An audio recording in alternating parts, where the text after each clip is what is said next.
Hey there, friends, and welcome back to the channel. It's your buddy here, ready to break down the week ahead from the 5th to the 11th of January 2026. And let me tell you, this isn't just any week. We're coming off a big, bright, full moon. The summer holidays are in full swing, and the water is absolutely electric with life. The question isn't if you should go fishing, but how you should tackle what's shaping up to be a week of massive contrasts. We're going to see some classic summer patterns, but a midweek shake-up could be the trigger for some truly epic bites. So stick with me because I'm going to give you the inside scoop on how to turn these changing conditions into your personal fishing bonanza. First up, let's talk about our prime targets for this time of year. Summer in Australia means one thing for many of us: big flathead in the estuaries and hard-fighting kingfish along the coast. Let's start with the undisputed queen of the sand flats, the dusky flathead. Right now, with water temperatures hovering around that perfect 22-degree mark, the larger female flatties are lying in ambush in slightly deeper channels and along the edges of weed beds. They're looking for an easy, substantial meal. My advice? Go big with your lures. Think 5 to 7 inch soft plastics in natural baitfish or prawn colors. You want to work them slow with long pauses. That dead sticking technique is what triggers the big lazy fish. The key is to find the drop-offs. Cast into the shallows, maybe 1 to 2 meters deep, and slowly work your lure back into that 3 to 4 meter water. That's the kill zone. For the bait fishers, a live poddy mullet or a big pilchard on a paternoster rig cast just on the edge of a channel during a run-out tide is simply irresistible. Now for the adrenaline junkies, let's talk about the mighty yellowtail kingfish. These thugs of the sea are at their peak right now. The warmer currents bring them in close and they're aggressively feeding around any structure they can find: coastal headlands, offshore reefs, and even channel markers and buoys inside the larger harbors. Early morning is your golden ticket. I'm talking about being on the water as the sun cracks the horizon. Topwater is the name of the game for the ultimate thrill. Big poppers and stick baits that create a massive disturbance will draw those explosive, heart-stopping surface strikes. If the surface bite is quiet, it's time to switch to live bait. A fresh, lively squid or yellowtail sent down on a dropper rig near a reef or headland is the #1 secret to hooking a trophy-sized kingfish. Remember, these fish fight dirty. You need heavy gear, at least 50-pound braid and 80-pound leader, to have a chance at stopping them from busting you off on the reef. All right, let's get into the nitty-gritty of the conditions for the week. This is what separates the lucky ones from the true experts. The weather this week is a tale of two halves. We're starting with a classic, stable summer high-pressure system. Expect warm days around 26 to 28 degrees, with light to moderate sea breezes in the afternoons. This stability is great for most bread-and-butter species.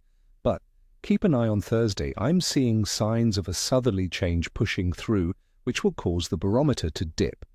This drop in pressure, combined with stronger winds, can make things tricky, but it can also trigger a feeding response in some predatory fish.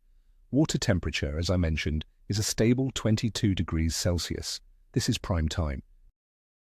The fish metabolism is in high gear, and they need to feed actively. As for the moon, we're starting the week just after a full moon, with a waning gibbous phase. This leads us to the last quarter moon on Sunday. That period after the full moon, with its strong tidal flow, is traditionally fantastic for fishing, especially around dawn and dusk. So those early morning and late afternoon sessions should be your focus. Now for the part you've all been waiting for. Let's break this down day by day so you know exactly when to hit the water. Monday, the 5th of January. I'm calling this a good fishing day. The weather is stable, the pressure is high, and the fish will be in predictable patterns. That post-full moon bite should still be lingering. Focus on the estuaries for flathead and bream. A solid day to start the week. Tuesday, the 6th of January. This will be another good day, almost a carbon copy of Monday. Conditions remain stable. This is a great day to put the plan for kingfish into action. Get out early to those headlands before the afternoon sea breeze picks up. The bite will be consistent. Wednesday, the 7th of January. I'm rating today as excellent. We're on the 3rd day of this stable pattern. The water clarity is great and the fish are confident and feeding. Both inshore and estuary fishing will be firing. This is your best day to chase a personal best. Thursday, the 8th of January. Things get capricious today. That southerly change is due to arrive. The wind will pick up, the pressure will drop, and we might see a shower or two. Fishing will be tough for many species. However, for the dedicated angler, this is a prime time to target species like mulloway, who love the turbulent water near estuary mouths and beaches. Friday, the 9th of January. I'm calling today average.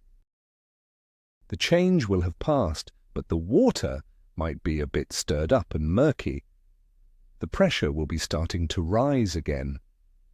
You'll have to work hard for your fish. Downsize your lures and baits and fish the cleaner pockets of water you can find.